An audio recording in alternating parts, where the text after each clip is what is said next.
Bienvenidos, esto es Razón de Estado y tengo el gusto de presentarles al doctor José Esparza. Él es experto en virología, es profesor de medicina en la Universidad de Maryland en Estados Unidos. Durante 17 años se dedicó a la investigación científica y llegó a ser presidente de un departamento de microbiología y biología celular. Durante 28 años trabajó como experto en vacunas virales y fue asesor principal de salud pública para agencias internacionales como la OMS, el Programa Conjunto de Naciones Unidas sobre el VIH y también para la Fundación Bill y Melinda Gates. En 2018 fue designado como integrante del Instituto Robert Koch en Berlín, Alemania, y es además miembro de la Academia de Ciencias de América Latina, ACAL. Doctor Esparza, muchas gracias por darnos unos minutos en Razón de Estado. Sabemos que está muy ocupado usted también peleando en esta batalla global por dar los aportes, sobre todo basados en su experiencia y su conocimiento. Doctor, la desinformación y la ignorancia producen un virus que en momentos puede ser mucho peor que la misma pandemia y es el miedo. Por eso el tenerlo a usted para Razón de Estado unos minutos es un privilegio y se lo agradecemos.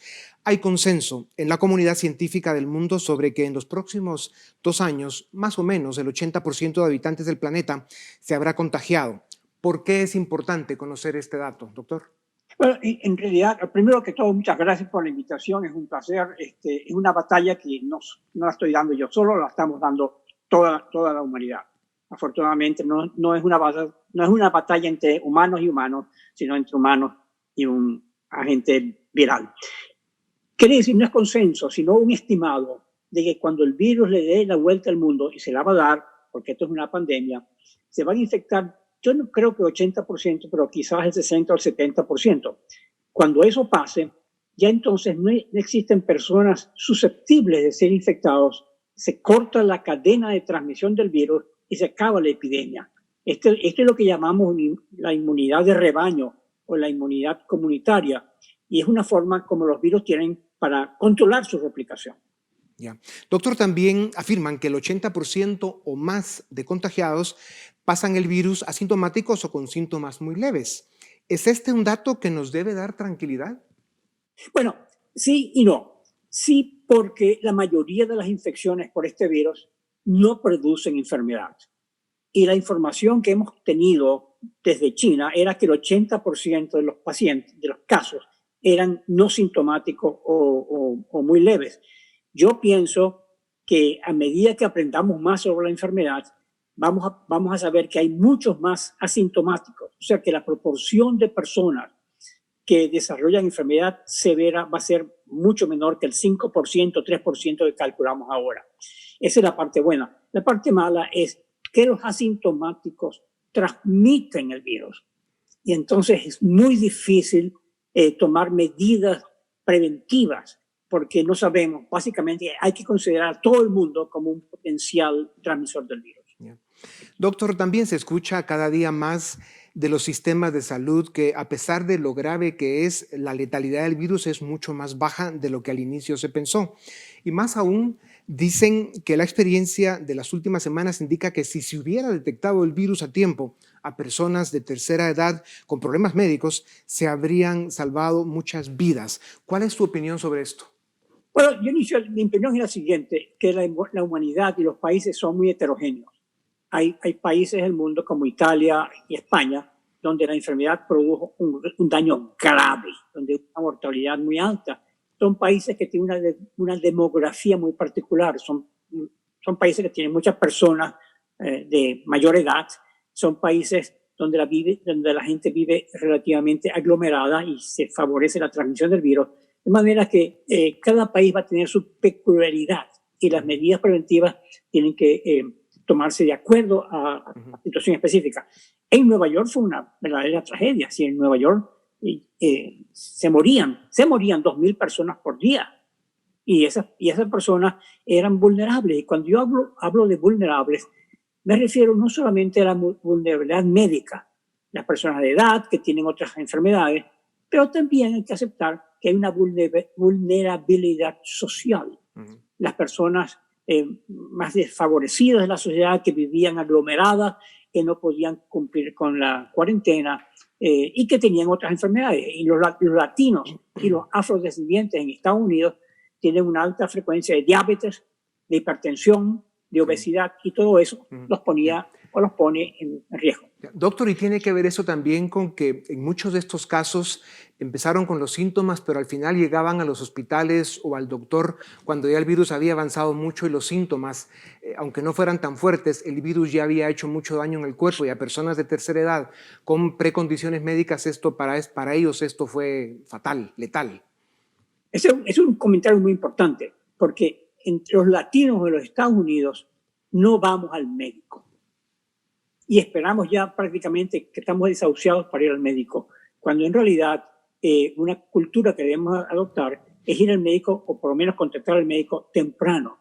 Si esta enfermedad se identifica a tiempo, entonces es más posible que se pueda tratar y evitar la progresión de la enfermedad grave. Por eso hablan de la importancia que es el estarse chequeando de forma preventiva la temperatura y la saturación de oxígeno en el cuerpo todos los días si se puede, y en el momento en que haya un cambio importante, hacerse el test de inmediato, y si sale positivo y el tratamiento también es inmediato, el pronóstico es mucho mejor. ¿Es correcto? Absolutamente. Temperatura y saturación de oxígeno. No hacerse pruebas, porque eso es menos práctico, pero la temperatura sí es práctico, y tampoco alarmarse demasiado. Ya. Es una temperatura alta que se mantenga por más de 2 días, es una señal de alarma. Ya. Doctor, los objetivos de las cuarentenas son controlar la velocidad del contagio, conocer el virus, encontrar medicinas que alivian los síntomas y preparar hospitales, pero la historia también nos recuerda que encierros mayores a 6 semanas provocaron más problemas que soluciones, pues además de la salud estaban amenazados el sustento diario y la sobrevivencia. ¿Qué sucede con las cuarentenas que duran más de 6 semanas? Bueno, déjame mencionar algo. Yo pienso que las cuarentenas tienen por lo menos 3 objetivos principales. Uno es lo que llamamos aplanar la curva, que es una frase que se utiliza mucho aquí en los Estados Unidos. No estoy seguro que se utilice en Centroamérica o en Guatemala, pero aplanar la curva es evitar que nos caigan a los hospitales un pico de enfermos, de manera que si se aplana la curva de enfermos, se evite la saturación, la sobresaturación de los hospitales.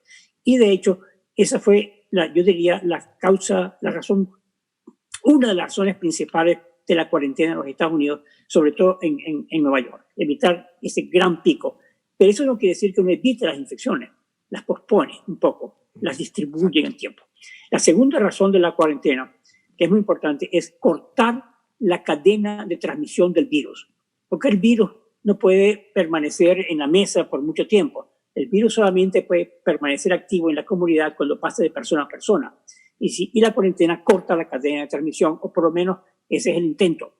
Pero la experiencia nos dice que para cortar la cadena de transmisión, las cuarentenas tienen que tener 3 características fundamentales. Iniciarse rápidamente, ser completas, no puede haber gente que haga la cuarentena y otra gente que no la haga, y que duren lo suficiente. Entonces, no todas las cuarentenas cumplen estas 3 condiciones. Hay otra tercera razón de las cuarentenas, y es proteger a los vulnerables. Las personas de edad, las personas que tienen otras morbilidades, entonces están un poco más motivados a guardar cuarentena porque se están previniendo su propia infección, claro, y su propia enfermedad. Claro, y lo que hemos visto en algunos países que ya lo están haciendo es que sí, tuvieron cuarentenas parciales focalizadas, hicieron un gran esfuerzo en proteger a las personas vulnerables, aislarlas, y luego dejaban más o menos a los que se creen que no son vulnerables seguir viviendo en la economía, porque uno de los ángulos trágicos de las pandemias, doctor Esparza, como la historia nos enseña, es que no se pueden pasar en cuarentena todo lo que dura la pandemia. La gente necesita salir a buscar el sustento diario o muere de hambre, y más en los países subdesarrollados como los de esta parte del mundo. Si la realidad impone salvar los medios para vivir, ¿cómo se puede encontrar ese equilibrio? Es una decisión verdaderamente difícil de tomar. Bueno, primero que todo es cierto. La experiencia histórica es que las sociedades no aguantan, no resisten una cuarentena. Y de hecho, el número es casi mágico. 6 semanas. Después de las 6 semanas, ya la gente la empieza a abandonar. La empieza a abandonar por muchas razones. Porque se fastidia, porque ya cree que no es importante, porque no ve los muertos. Y también hay razones sociales y económicas muy importantes, porque tiene que salir a la calle a trabajar, la vida tiene que continuar. Ahora, ¿cómo una vez que se instaura la cuarentena no puede durar para siempre? Hay que empezarla a abrir.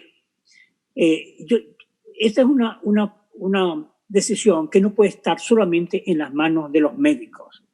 De hecho, en el pasado histórico, cuando había una epidemia, las ciudades, los países nombraban una comisión para el control de la epidemia, que era formado por las personas representativas de la sociedad. Y con frecuencia en el pasado, el presidente de la comisión era el obispo. Y digo esto para significar que no es solamente los aspectos médicos los que se deben considerar, sino todos los aspectos sociales. Y los aspectos médicos son variados. No es solamente aquellos que se mueren por el coronavirus, son los niños que no se vacunan, porque los programas de vacunación contra difteria y sarampión se han parado. Son las personas que tenían otras patologías y que no van ya al hospital porque está copado el hospital y se mueren de otra enfermedad. Entonces es muy complejo y yo no me siento competente como médico para analizar todos los aspectos económicos y sociales. Claro. Solamente quiero mencionar que esto no puede ser solamente visto del punto de vista médico, sino de un punto de vista más una reflexión verdaderamente importante esta, doctor Esparza. Sí. Se hacen varias afirmaciones sobre la pandemia y queremos escuchar su opinión. Cada día, con más datos sólidos, se reconoce que el número de contagios en el mundo puede ser de 50 a 100 veces más que el número oficial. También se dice que el 60% de estos contagios no han tenido síntomas y se curaron sin saber que tuvieron el virus, que ya lo comentamos. Si este virus se comporta como otros, se asume que estamos logrando, con todos los dramas que esto conlleva, algún nivel de esa inmunidad comunitaria o colectiva de la que hablamos. Muy brevemente, dénos su opinión, así pasamos al tema sobre si nos vamos a contagiar al 80% de los seres humanos. Hay un tema sobre el conteo que me interesa muchísimo escuchar su opinión. Adelante, doctor. Esto es muy importante. Yo no entiendo y realmente yo no le doy mucha importancia a esos números que todos los días oímos de tantos pacientes. El número de muertos es más importante porque es una cifra dura que se puede verificar. El número de infecciones nuevas es una cifra blanda, depende de cuántas pruebas se hacen. Entonces eso no nos da muchísima información. A mí no me da mucha información. De hecho, en epidemiología normalmente hablamos de un estimado más que de una cuenta precisa del número de casos.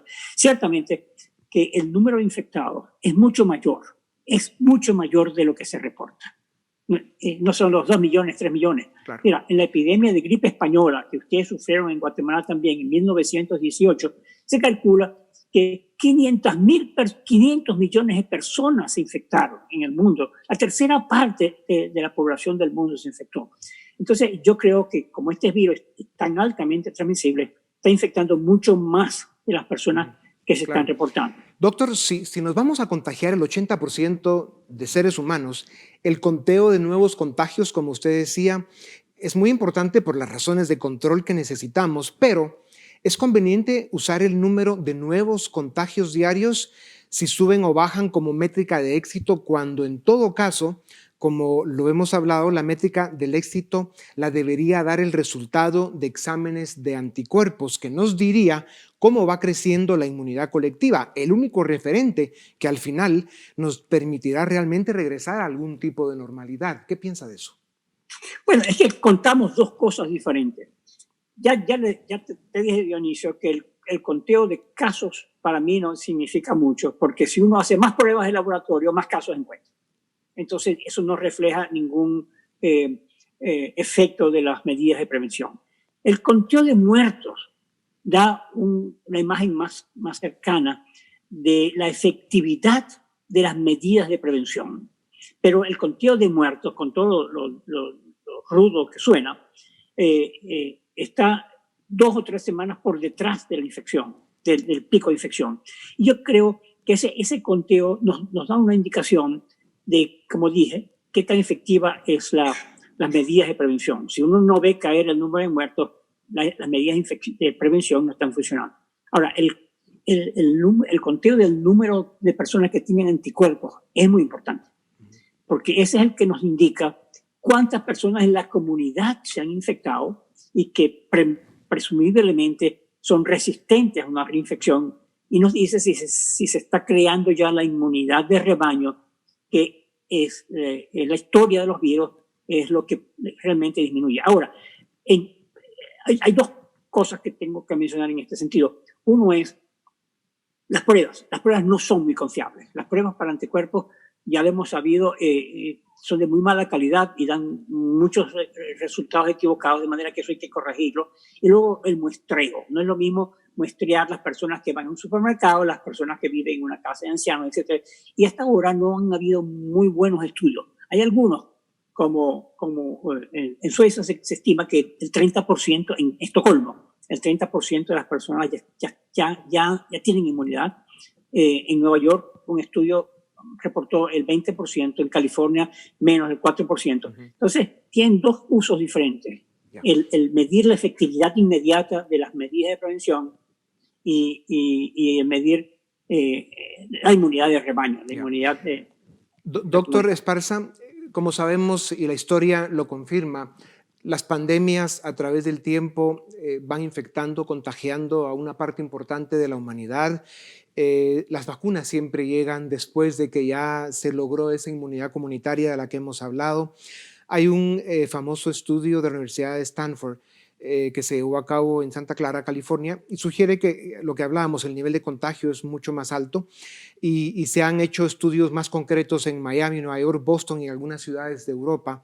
Y al final, como ya lo afirmamos, el contagio es mucho mayor de lo que se reporta oficialmente. ¿Cuánto tiempo cree usted que tomaría el que el planeta, la especie humana, logre un nivel cómodo de inmunidad comunitaria, que es lo que da a pasar por el contagio y que ya podamos regresar a una nueva normalidad? Basado en experiencias con influenza, que es otro virus de transmisión respiratoria, yo estimo, pero yo no puedo jurar que eso va a pasar así, pero yo estimo que va a tomar cerca de 2 años para que el planeta adquiera un cierto nivel de inmunidad comunitaria, de rebaño. Eso va a requerir varias olas de la epidemia y la inmunidad de rebaño tampoco va a ser homogénea. No es que toda la población está homogéneamente protegida. Va a haber bolsos de la población que no están protegidos.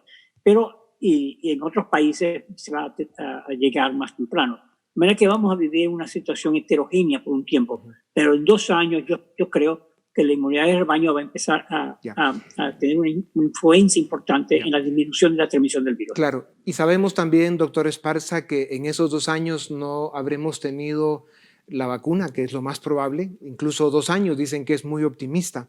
Y esto pues quiere decir que tendremos que pasar, como lo hizo o lo hicieron nuestros antepasados en otras pandemias, por ese proceso que es difícil, complejo, doloroso, en el que se toman decisiones que son terriblemente difíciles de tomar, pero que al final esa es la realidad de las pandemias. Doctor Esparza, para terminar, en una columna que será publicada en el American Journal of Public Health, usted menciona que en los últimos 300 años ha habido 10 pandemias de influenza. Ha destacado que la famosa influenza española de 1918 tuvo 3 olas, que es lo que usted mencionaba hace un momento, y se calcula que un 30% de la población mundial se contagió. ¿Cómo se ve el desarrollo de la pandemia del COVID-19? Ya se habla de lo que usted acaba de decir, de una segunda o tercera ola. Para terminar, doctor, ¿qué espera usted de esa segunda o tercera ola? ¿Serán más fuertes? ¿No necesariamente? ¿Qué impacto puede tener en los humanos? De nuevo, eso va a ser heterogéneo. En algunos lugares la segunda ola va a ser más fuerte. En otros lugares quizás no. Y voy a explicar rápidamente por qué puede ser más fuerte la segunda ola. Durante la cuarentena, por ejemplo, en la ciudad de Nueva York, se limitó la replicación del virus, pero no se cortó la transmisión. Entonces, al final de la cuarentena, hay más virus en la comunidad que los que había al principio de la cuarentena. Entonces, tenemos un reservorio de virus allí. Pero porque había la cuarentena, el número de personas no infectadas se mantuvo. Cuando se corta la cuarentena, tú mezclas el reservorio alto de virus con un número grande de personas no infectadas. Y si creemos en los datos de Nueva York, el 80% no está infectado. Entonces, esa mezcla puede ser muy explosiva. Okay. Entonces, en algunos lugares va a ser alto. Ahora, una cosa que te quiero decir con respecto a vacunas. Ciertamente no vamos a tener una vacuna para controlar esta pandemia. Sin embargo, yo creo que una vacuna en el futuro podría ser muy útil, muy importante para rellenar vacíos o las bolsas de población que no adquirieron inmunidad, el personal de los hospitales, que uno puede confiar en que la inmunidad de rebaño los protege, personas viajeros, personas que están en casas de ancianos, etc. De manera que la vacuna va a cumplir un papel muy, muy importante, incluso al final de la epidemia, para complementar la inmunidad de rebaño. Doctor Esparza, es un privilegio tener a una autoridad científica como usted dándonos sus opiniones y compartiendo con nosotros su experiencia y conocimiento. Agradecemos muchísimo su tiempo, deseamos que siga dando buenas batallas allá en el norte desde donde está y muchísimas gracias, de verdad, doctor Esparza. Muchas gracias por la invitación, ha sido un verdadero placer. A ustedes también gracias, esto es Razón de Estado.